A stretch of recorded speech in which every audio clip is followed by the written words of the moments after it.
depuis sa chronique de dimanche soir sur France Inter dans laquelle il compare le Premier ministre israélien Benjamin Netanyahou à une sorte de nazi mais sans prépuce, Guillaume Meurice est sous le feu des critiques.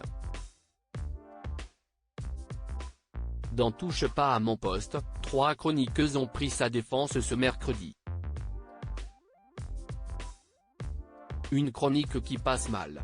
Guillaume Meurice, qui fait entendre sa voix dans l'émission Le Grand Dimanche soir sur France Inter, a tenté une pointe d'humour dans le cadre de la guerre entre le Hamas et Israël, mais ses propos n'ont pas été du goût de nombreux auditeurs.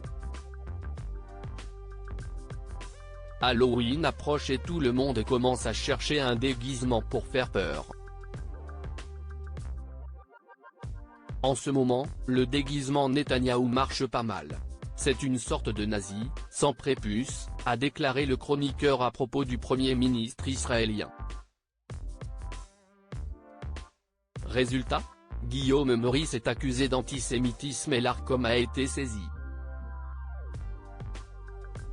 Quant à la directrice de France Inter, Adèle Van Rett, elle a fait savoir qu'elle ne cautionnait pas les propos de l'humoriste, ajoutant qu'elle rejoignait le malaise de certains auditeurs.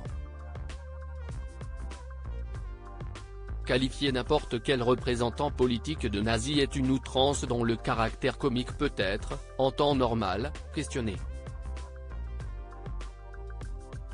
Quand ce représentant, dont on peut par ailleurs désapprouver et critiquer la politique, est à la tête d'un État juif, dont les habitants viennent de subir une attaque terroriste, cet humour est encore plus discutable.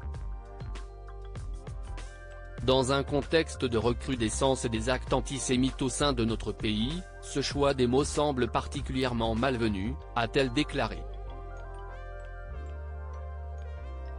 Guillaume Meurice défendu par 3 chroniqueuses de TPMP ce mercredi dans Touche pas à mon poste, les chroniqueurs se sont penchés sur les propos de l'humoriste, certains condamnant sa tentative d'humour. La blague est de mauvais goût et il s'agit de quelque chose de grave dans un moment très grave, lance Jacques Cardoz.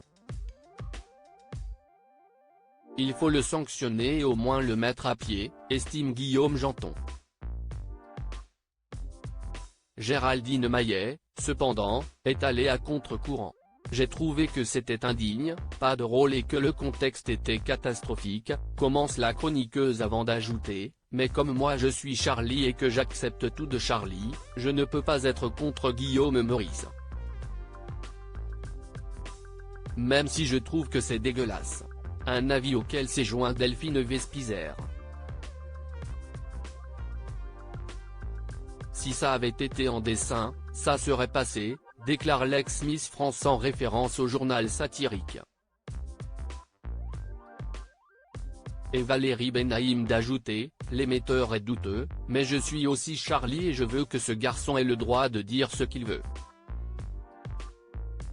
En revanche, je veux que le droit passe.